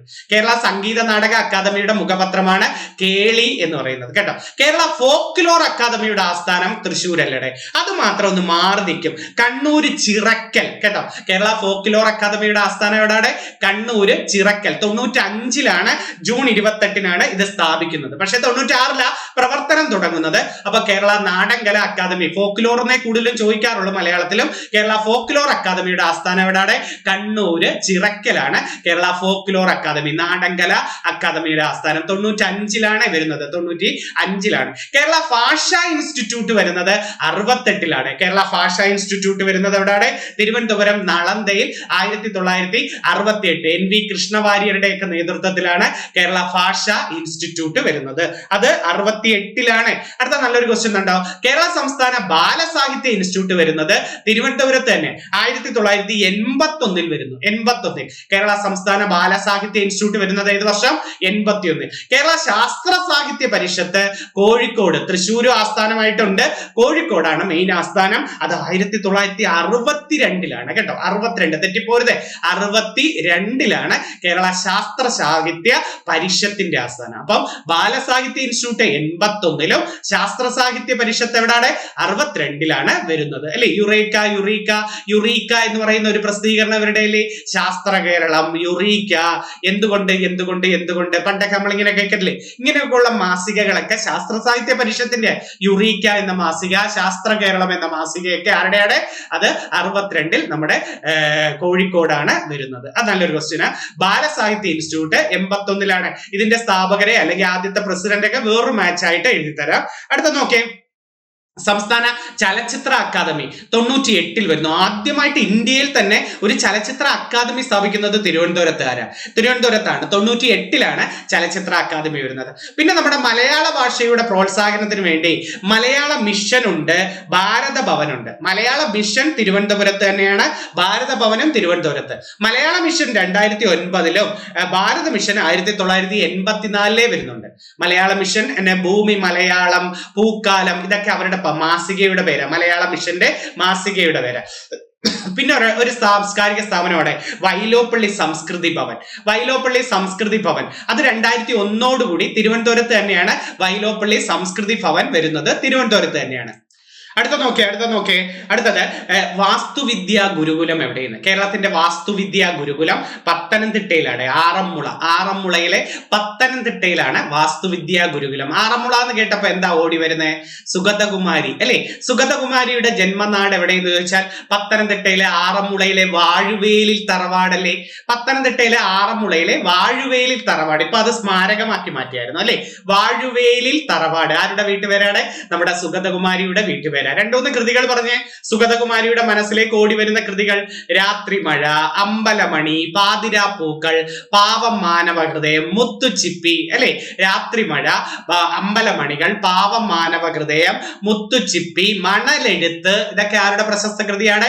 സുഗതകുമാരിയുടെ പ്രശസ്ത കൃതികളാണ് അല്ലെ. സുഗതകുമാരിയുടെ നമ്മുടെ വനിതാ കമ്മീഷൻ ഇല്ലേ, കേരളത്തിന്റെ വനിതാ കമ്മീഷൻ, സംസ്ഥാന വനിതാ കമ്മീഷന്റെ ആദ്യത്തെ അധ്യക്ഷ. 1996 സംസ്ഥാന വനിതാ കമ്മീഷൻ വന്നപ്പം ആദ്യത്തെ അധ്യക്ഷ സുഗതകുമാരിയായിരുന്നു കേട്ടോ. അപ്പൊ രാത്രിമഴ, പാതിരാപ്പൂക്കൾ, അമ്പലമണി, മണലെഴുത്ത് ഇതൊക്കെ ആരുടെയാണ്? സുഗതകുമാരിക്ക്. സുഗതകുമാരിക്ക് സരസ്വതി സമ്മാനം ലഭിച്ചിട്ടുണ്ട്. സരസ്വതി സമ്മാനം സുഗതകുമാരിക്ക് മണലെഴുത്ത് എന്ന കൃതിക്കാണ് കിട്ടിയത്. അപ്പൊ സുഗതകുമാരിക്ക് സരസ്വതി സമ്മാനം ലഭിച്ച കൃതി ഏതാണ്?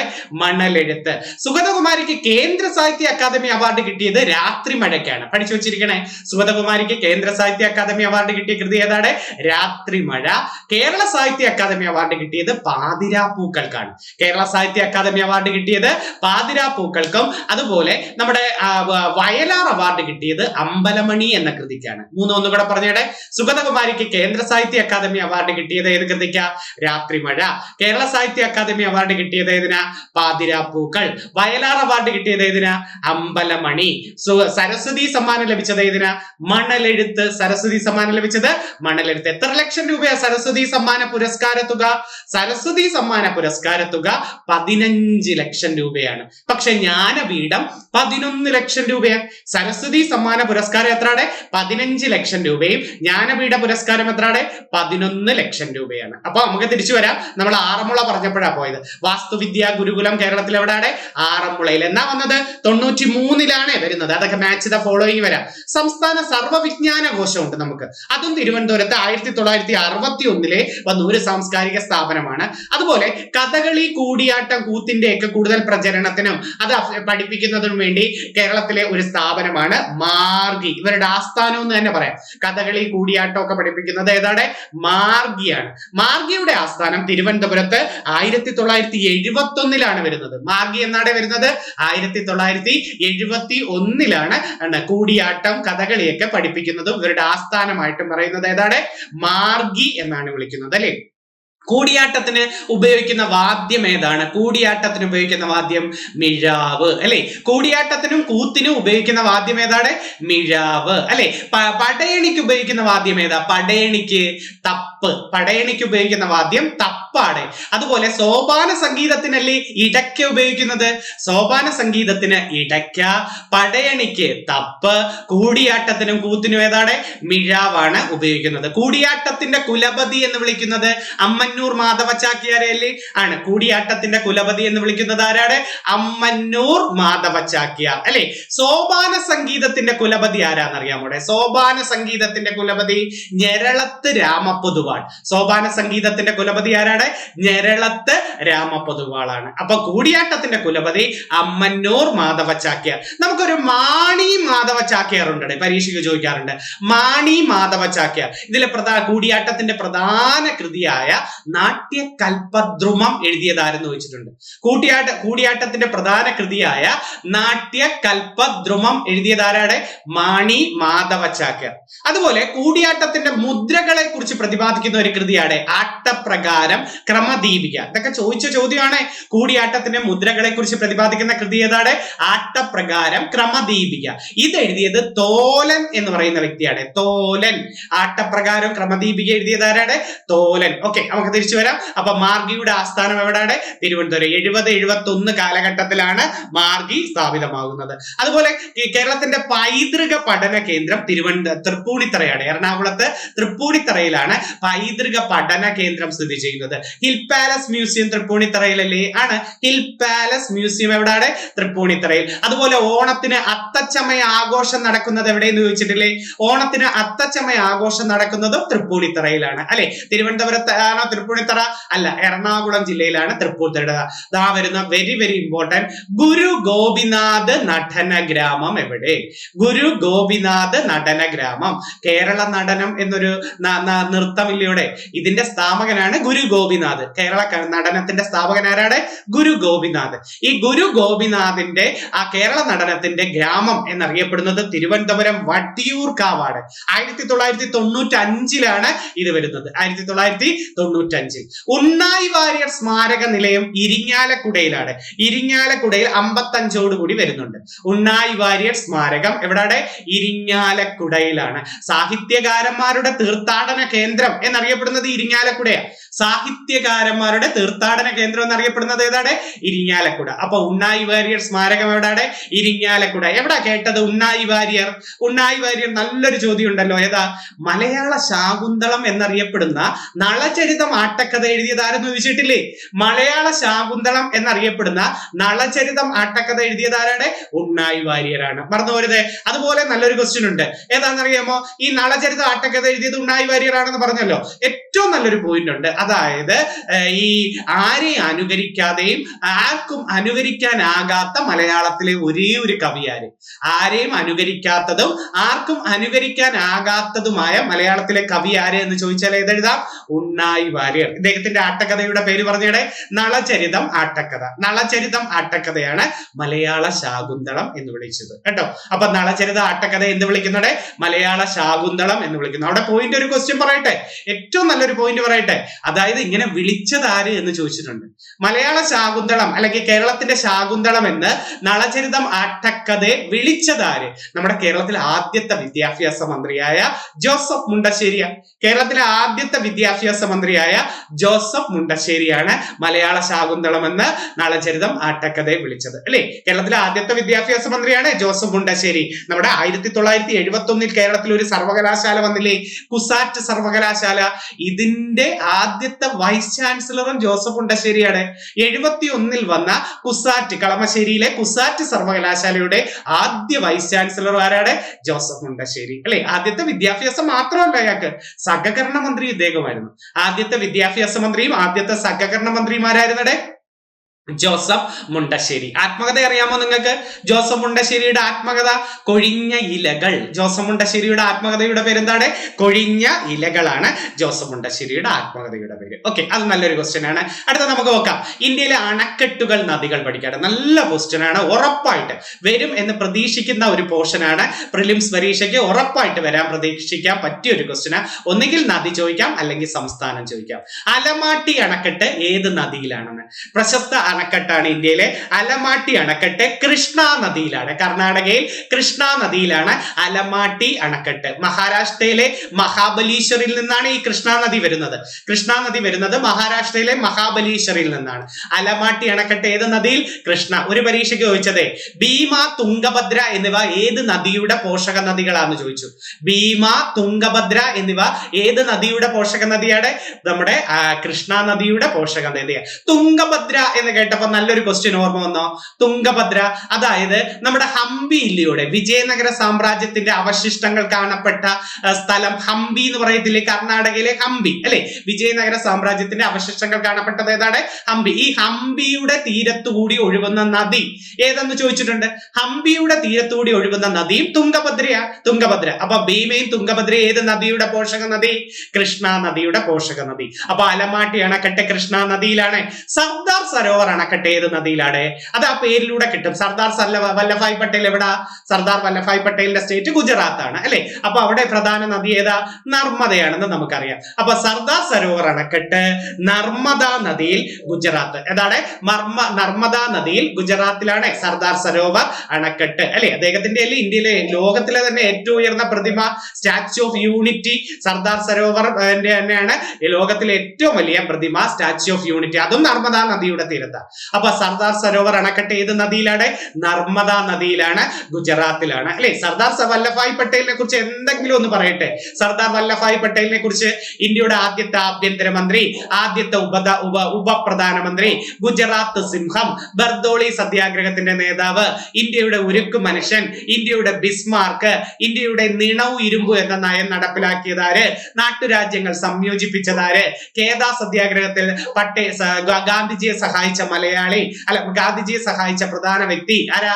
സർദാർ വല്ലഭായ് പട്ടേൽ. അപ്പൊ ഒന്നുകൂടെ പറഞ്ഞേടെ, ഇന്ത്യയുടെ ഉരുക്കു മനുഷ്യനെന്നും ഇന്ത്യയുടെ ബിസ്മാർക്ക് എന്നും ഈ നിണവും ഇരുമ്പ് എന്ന പദ്ധതി നടപ്പിലാക്കിയതാരെന്നൊക്കെ ചോദിച്ചാലും ഇന്ത്യയുടെ ആദ്യ ആഭ്യന്തരമന്ത്രി, ആദ്യ ഉപപ്രധാനമന്ത്രി, ഗുജറാത്ത് സിംഹം, ബർദോളി സത്യാഗ്രഹത്തിന്റെ നേതാവ്, അധികാരത്തിലിരിക്കെ അന്തരിച്ച ഏക ഉപപ്രധാനമന്ത്രി. ഇതൊക്കെ സിമ്പിൾ ക്വസ്റ്റ്യൻ, ഇതൊക്കെ ഒരു ബേസ് ക്വസ്റ്റ്യനാ, എന്നാലും ഇതൊക്കെ ഒന്ന് കേൾക്കാൻ വേണ്ടി പറഞ്ഞാണ്.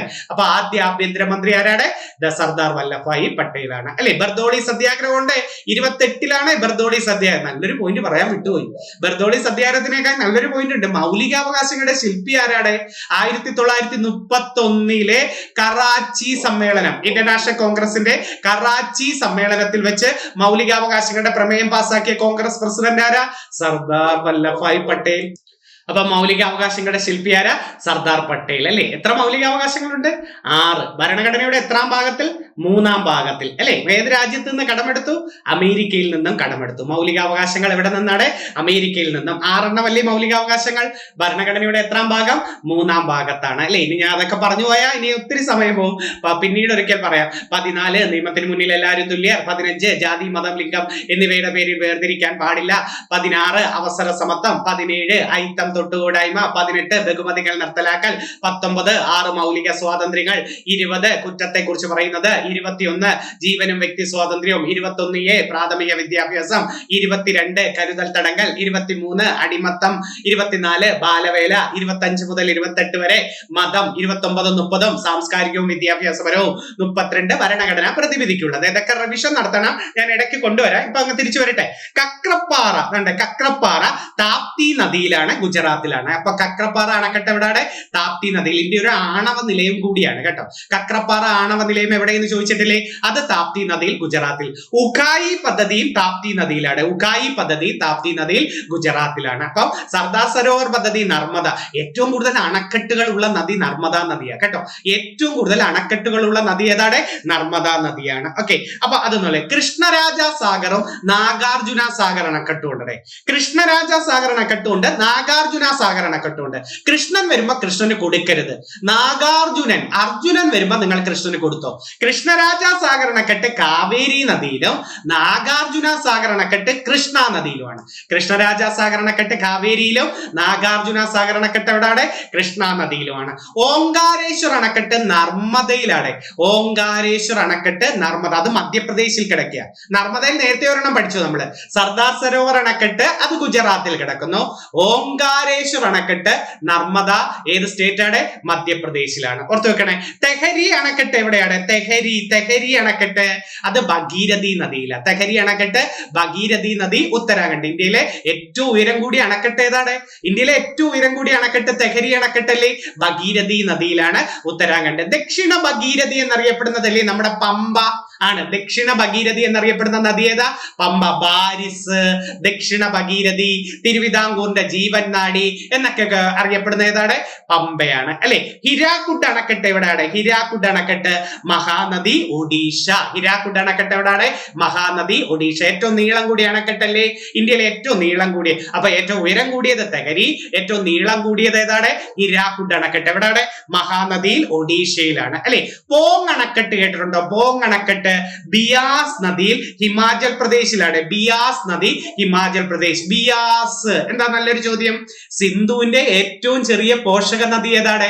ബിയാസ് ആണ്. സിന്ധുവിന്റെ ഏറ്റവും ചെറിയ പോഷക നദി ബിയാസ് ആണ്. ഏറ്റവും വലുത് ചിനാബാണ്. സിന്ധുവിന്റെ ഏറ്റവും വലിയ പോഷക നദി ഏതാ?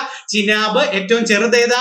ബിയാസ്. നമ്മളിലെ ഹിമാചൽ പ്രദേശിലെ കുളു മണാലി താഴ്വരകളിലൂടെ ഒഴുകുന്ന നദി ഏതെന്ന് ചോദിച്ചിട്ടില്ലേ? കുളു മണാലി താഴ്വരകളിലൂടെ ഒഴുകുന്ന നദി ഏതാണ്? അതും ബിയാസ് ആണ്. അടുത്ത നല്ലൊരു ക്വസ്റ്റ്യൻ ആണ്. അപ്പൊ കുളു മനാലി താഴ്വര ബിയാസ് ആണ്. അത് സിന്ധുവിന്റെ ഏറ്റവും ചെറുതും ബിയാസ് ആണ്. വലുതേതായിരുന്നത്? ചിനാബ്. ഫറാക്ക ബാരേജ് ഉറപ്പായിട്ട് വരാൻ പറ്റിയ ഒരു ക്വസ്റ്റ്യൻ. നമ്മുടെ പശ്ചിമ ബംഗാളിൽ ഗംഗാ നദിയിലാണ് ഫറാക്ക ബാരേജ്. പശ്ചിമ ബംഗാളിലെ ഗംഗാ നദി. മേട്ടൂർ അണക്കെട്ട് കേട്ടിട്ടുണ്ടോ? കാവേരി നദി, തമിഴ്നാടിൽ. മേട്ടൂർ അണക്കെട്ട് കാവേരി നദിയിൽ, തമിഴ്നാട്. ഏറ്റവും ആദ്യത്തെ അണക്കെട്ട് കല്ലണ അണക്കെട്ട് അഥവാ കല്ലണ ഗ്രാൻഡ് അണക്കെട്ട്, അതും കാവേരി നദിയിൽ തന്നെയാണ്. മേട്ടൂർ അണക്കെട്ടും കല്ലണ അണക്കെട്ടും കാവേരി കാവേരി നദി. തെയ്ൻ അണക്കെട്ട് അഥവാ രഞ്ജിത് സാഗർ അണക്കെട്ട് ചോദിക്കാം. തെയ്ൻ അണക്കെട്ട് അഥവാ രഞ്ജിത് സാഗർ അണക്കെട്ട് രവി നദി, സിന്ധുവിന്റെ തന്നെ ഒരു പോഷക നദിയാണ് രവി, പഞ്ചാബിലാണ്. അപ്പൊ തെയ്ൻ അണക്കെട്ട് അഥവാ രഞ്ജിത് സാഗർ അണക്കെട്ട് പഞ്ചാബിലെ രവി നദിയിലാണ്, ഓർത്തു വെച്ചിരിക്കണേ.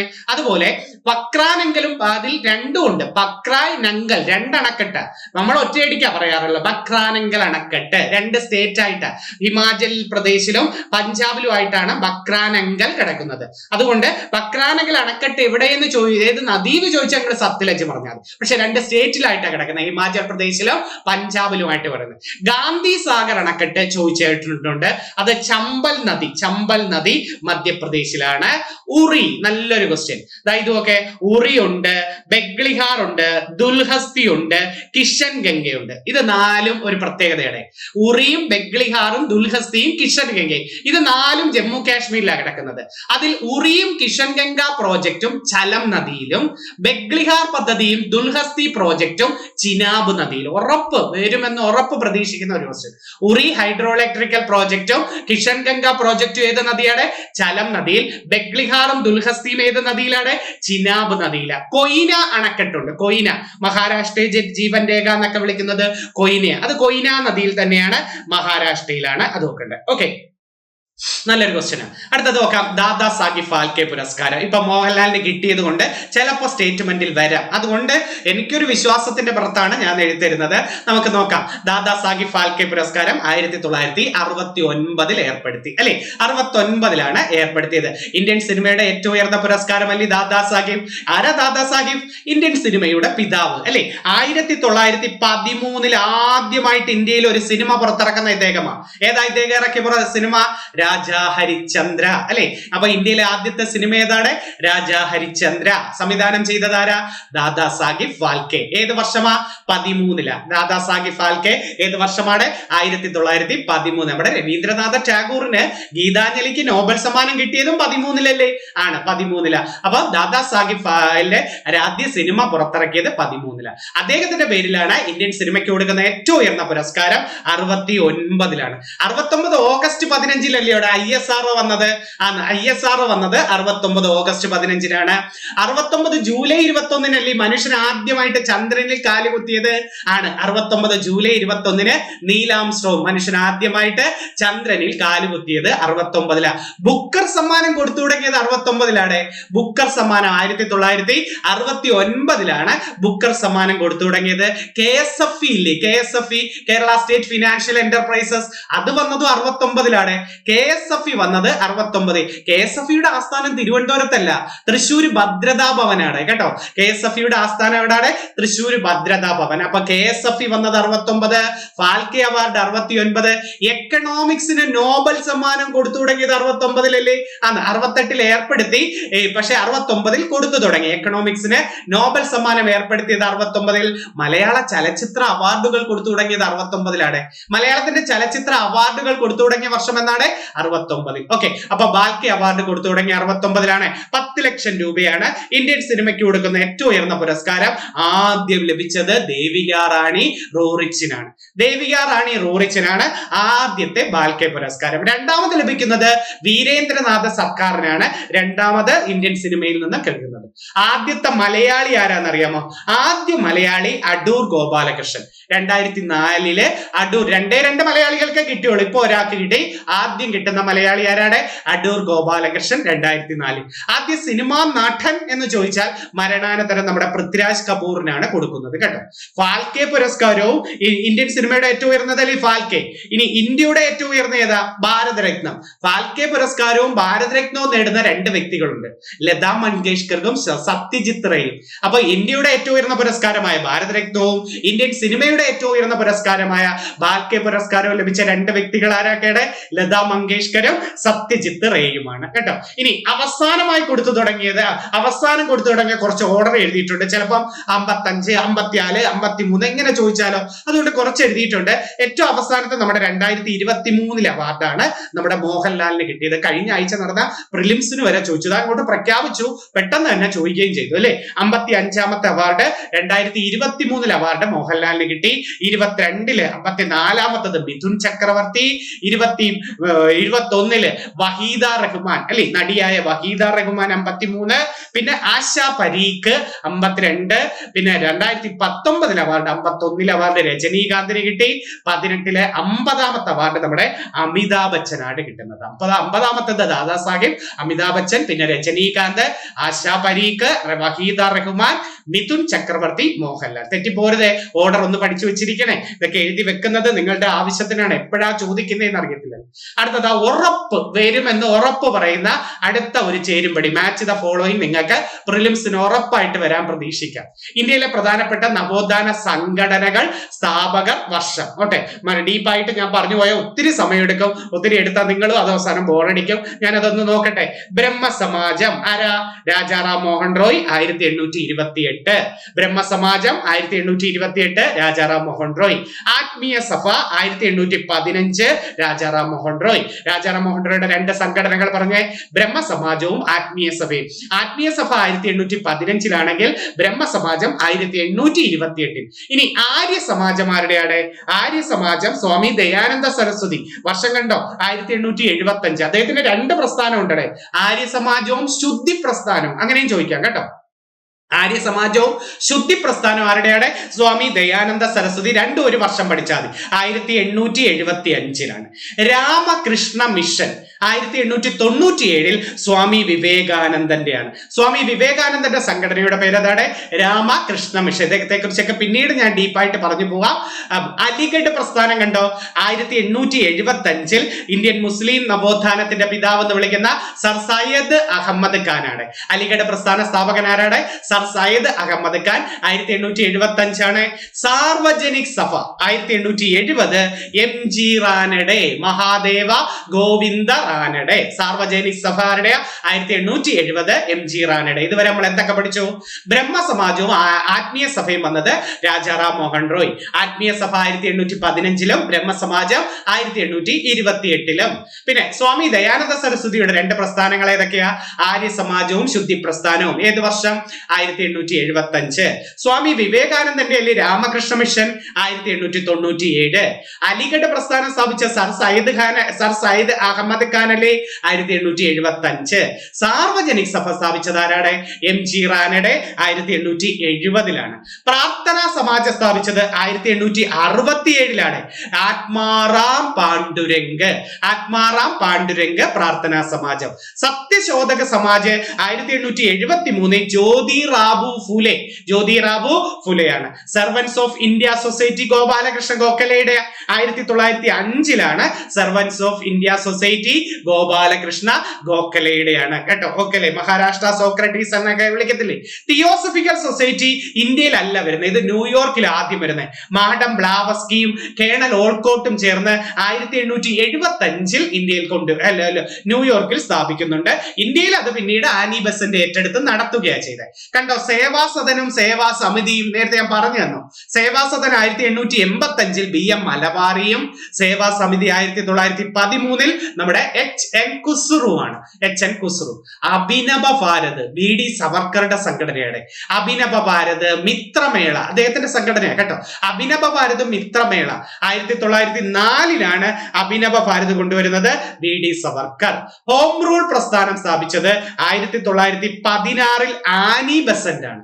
ഹോം റൂൾ പ്രസ്ഥാനം സ്ഥാപിച്ചത് ആനി ബസന്റ് അടയാറിലും ബാലഗംഗാധര തിലകൻ പൂനെയിലുമാണ് സ്ഥാപിച്ചത്. ആനി ബസന്റ് അടയാറിലും ബാലഗംഗാധര തിലകൻ പൂനെയിലുമാണ് സ്ഥാപിക്കുന്നത്. അപ്പൊ വർഷങ്ങൾ ഒന്നും കൂടെ ഒന്ന് പറഞ്ഞേടെ. ഒത്തിരി സംഘടനയുണ്ട്. ഏറ്റവും പ്രധാനപ്പെട്ട എഴുതിയിട്ടുള്ള ബ്രഹ്മസമാജവും ആത്മീയ സഭയും. ആത്മീയ സഭ 1815, ബ്രഹ്മസമാജം 1828 രാജാറാം മോഹൻ റോയ്. പിന്നെ ആര്യ സമാജവും ശുദ്ധി പ്രസ്ഥാനവും സ്വാമി ദയാനന്ദ സരസ്വതി 1875. സ്വാമി വിവേകാനന്ദന്റെ സംഘടനയാണ് രാമകൃഷ്ണ മിഷൻ 1897. അലിഗഡ് പ്രസ്ഥാനം സർ സയ്യിദ് അഹമ്മദ് ഖാന്റെയാണ് 1875. പ്രാർത്ഥനാ സമാജം ആത്മാറാം പാണ്ഡുരംഗിന്റെയാണ് 1867. സാർവജനിക് സഭ 1870-ലാണ്. അത് നമ്മുടെ MG റാനഡയുടെയാണ്.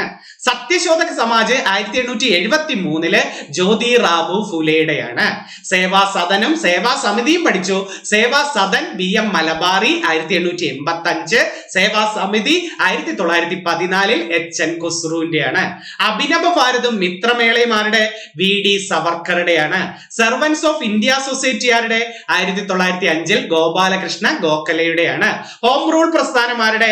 1916 അടയാർ ലാനി ബസന്റും പൂനെയില് ബാലഗംഗാധര തിലകനുമാണ് പൂനെയിൽ സ്ഥാപിച്ചത്. അടുത്ത നോക്കെ, ശാരദാ സദനും ആര്യ മഹിളാ സഭയും പണ്ഡിത രമാഫായി ആണ്. ശാരദാ സദൻ സ്ഥാപിച്ചതും ആര്യ മഹിളാ സഭ സ്ഥാപിച്ചതും ആരാ? പണ്ഡിത രമാഫായി. ഹിതകാരിണി സമാജം വീരേശലിംഗം പന്തലു. ഹിതകാരിണി സമാജം ആരുടെയാണ്? വീരേശലിംഗം പന്തലു. തത്വബോധിനി സഭ ദേവേന്ദ്രനാഥ ടാഗോർ. തത്വബോധിനി സഭ ആരുടെയാണ്? ദേവേന്ദ്രനാഥ ടാഗോർ. സ്വാഭിമാന പ്രസ്ഥാനം self respect movement.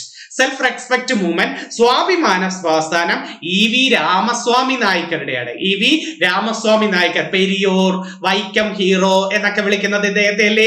EV Ramaswamy Nair. അപ്പൊ തത്വബോധിനി സഭ ആരുടെ? ദേവേന്ദ്രനാഥ ടാഗോർ. ഹിതകാരിണി സമാജം ആരുടെ? വീരേശലിംഗം പന്തലു.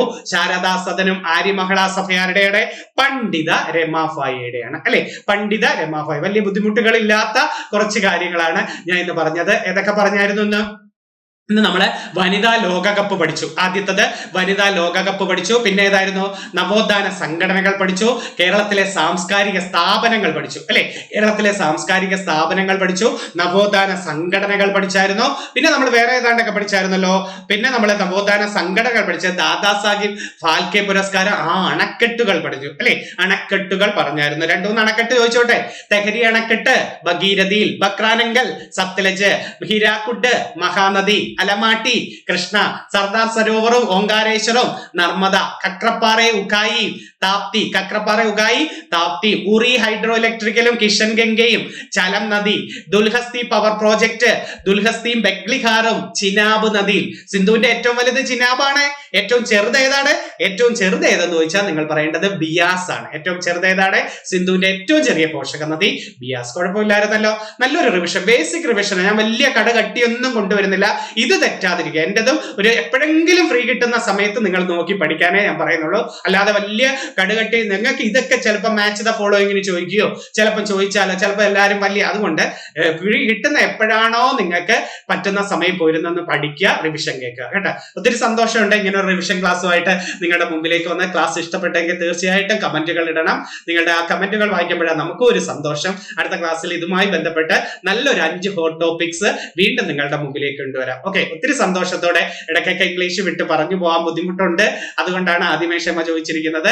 മലയാള ഫ്ലോയിൽ വന്നതുകൊണ്ട്. എന്നാലും ഒത്തിരി തവണ നിങ്ങൾക്ക് പല തവണ വീണ്ടും റിവിഷൻ പറഞ്ഞു തരുന്നുണ്ട്. പലരും പറയും ഭയങ്കര സ്പീഡ് ഫ്ലോ എന്നൊക്കെ പറയും. എന്നാലും നമുക്ക് ഒത്തിരി പറയുമ്പോഴല്ലേ നിങ്ങൾക്ക് ഒരു 100 എണ്ണത്തിൽ ഒരു 50 എണ്ണമെങ്കിലും കേൾക്കാം. അല്ലാതെ ഞാൻ ബോർഡ് നോക്കി വായിച്ചാൽ നിങ്ങൾ തന്നെ പറയത്തില്ലേ ബോർഡ് നോക്കി എഴുതിയേക്കുന്നു പിന്നെ അങ്ങ് വായിച്ചു എന്ന് നിങ്ങൾ തന്നെ പറയത്തില്ലേ. അതുകൊണ്ടാണ് ഒത്തിരി കണക്റ്റഡ് ഫാക്ട്സ് കൂടെ പറയുന്നത്. ഒത്തിരി സന്തോഷത്തോടെ നല്ലൊരു റിവിഷൻ ക്ലാസ് വീണ്ടും ഹോട്ട് ടോപ്പിക്സുമായിട്ട് വീണ്ടും കാണാം. നന്ദി, നമസ്കാരം.